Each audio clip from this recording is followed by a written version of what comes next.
Hey guys, so well yeah, as you've seen, I won't be at the tour this year unfortunately, but it's been a funny old year, racing wise, training wise, but made the decision to target the Giro, try and get a pink jersey. So yeah, that's a big challenge ahead, but looking forward to it. At the moment, just going to chill out the next few days, maybe get a haircut, and then yeah, from the weekend, crack on and yeah, get working hard for the start of the Giro. Yeah, so we've taken our time and really thought about this year, and we now know where we're at. We've raced, we know where everybody else is at, and the thing about selecting the right team for the right Grand Tours, the right leaders, the right champions for the right Grand Tours, is we've got to build it on purpose. And the decision we've come to, and what we're very excited about actually, is that we're going to get Egan and Richard to target yellow, go after the yellow jersey once again. Then we're going to take Geraint and focus Geraint, give him the opportunity. Geraint's been second in the Tour, he's been first in the Tour the year before. This guy needs a big chance, he needs a big platform, so we decided to give Geraint the opportunity of focusing and going for the Giro. Welshman's never won the Giro. It's a big race. He's won the Tour, and if he could double that up with a Giro win, it'd be terrific. 3 time trials, mountains suit him. You know, it's a pretty good Grand Tour for him. Which leaves the Vuelta. Everybody must admire Chris's return to racing. It's just unbelievable what he's achieved, and he's come back with grit and determination. But I think he needs just that little bit more, just a little bit longer to get up to the highest level. And he's a champion. Chris Froome's one of the legends of the sport, and he deserves the opportunity to go into a Grand Tour as a leader as well.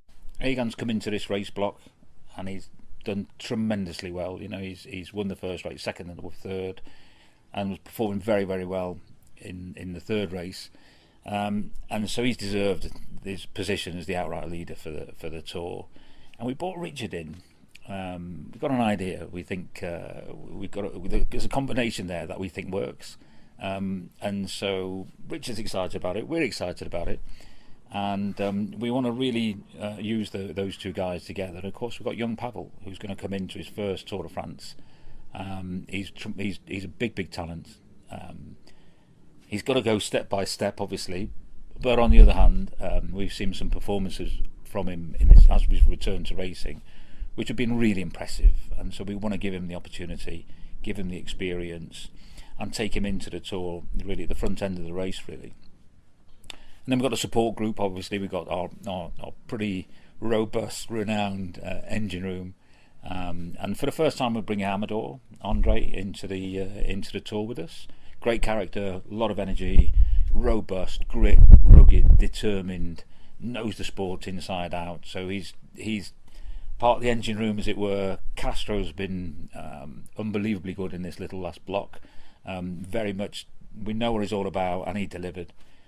Great character, resilient, very good, very good in the group. Also bringing Luke in as the road captain. You know, Luke's tried and tested at the Tour de France, knows it really well, knows how to win a Tour de France. Great in a group, brilliant communicator, and so Luke comes in as the road captain, backed up by Dylan van Baarle, who again is very, very strong, resilient, performed well. We know what we'll get with Dylan. And of course Michael Kwiatkowski, you know, versatile and good in the finals, good all-round rider, experienced, great communicator. And together we put that team together, and we've been looking at, you know, how we think we can win this race. And we've got some ideas about maybe slightly different approach than we've taken in the past, but we've got a good game plan, and think these are the guys to deliver on that and give us the best possible opportunity. I'm really exciting, I would say. I'm really excited to have this team around me in this Tour de France. I think we are a young team with Pavel, Richard. I mean, I think we will enjoy it. We will have a good young team, but also the experience of other riders like Kwiato or Lucro or Castro. So I think it's a good balance, and yeah, I'm really happy to be in the Tour team, and I just wanna go there and try to do my best for them and for all team. Yeah, I am really happy with my performance.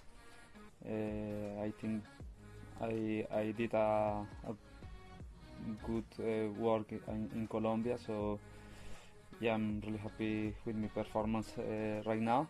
It's a bit strange to not have G and Froome in the Tour, but I'm really excited to see what will do G in this Giro d'Italia. I think is a really good Giro for him with this 3 time trial, so I think he can gain some time there and then try to defend in the big mountain. So also in the Vuelta, who knows, maybe I can go there and just try to help Froome, you know.